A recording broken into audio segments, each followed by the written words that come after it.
Good morning प्यारे बच्चों, कैसे हो आप सब। नैतिक कहानियों का सार श्रृंखला में आप सभी का स्वागत है। आज का कहानी है समुद्र, जिसके लेखक है पुष्पेंद्र कुमार कश्यप। तो चलिए प्रारंभ करते हैं आज का कहानी। बहुत पुरानी बात है। एक गांव में दो भाई रहते थे। दोनों भाइयों में बहुत प्रेम था। वे सुखमय जीवन बिता रहे थे। एक बार बड़े भाई का आवश्यक कार्य से रात्रि के समय दूसरे गांव जाना पड़ा। रास्ते में उसकी मुलाकात एक साधु से हुई। साधु ने कहा, यदि तुमने मेरे प्रश्नों के सही उत्तर दिए तो मैं तुम्हें एक जनोपयोगी पुरस्कार दूंगा। बड़े भाई ने साधु महाराज के प्रश्नों के उत्तर बड़ी सहजता एवं विनम्रता से दी। साधु ने प्रसन्न होकर उसे एक जादुई बर्तन दिया जो अपने मालिक की सारी इच्छाएं पूरी करता था।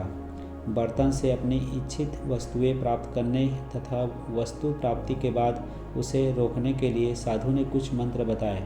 साथ ही इस मंत्र का आह्वान किसी भी अन्य व्यक्ति के सम्मुख करने से मना किया।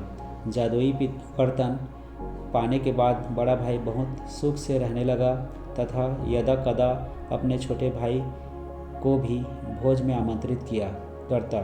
छोटा भाई अपने बड़े भाई के रहन सहन व ठाट बाट को देखकर उससे ईर्ष्या करने लगा तथा इसका भेद जानने के लिए रातों में जागकर भाई की निगरानी करने लगा।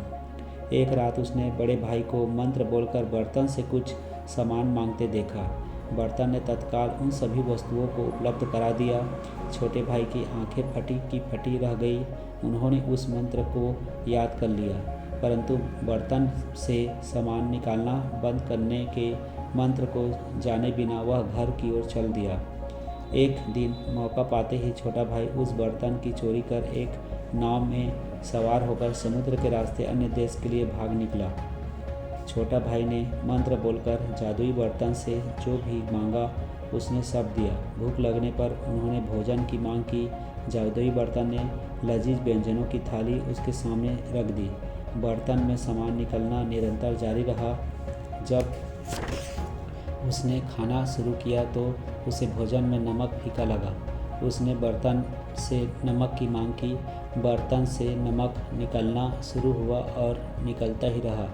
चूँकि छोटा भाई को बंद करने का मंत्र मालूम नहीं था, इसलिए बर्तन से नमक निकलता ही रहा। नाव में नमक भर गया और नमक के भार से नाव समुद्र में डूब गया। साथ ही छोटा भाई भी समुद्र में डूबकर मर गया। लोग कहते हैं कि उस बर्तन से आज भी नमक निकल रहा है, जिसके कारण समुद्र का पानी खारा हो गया।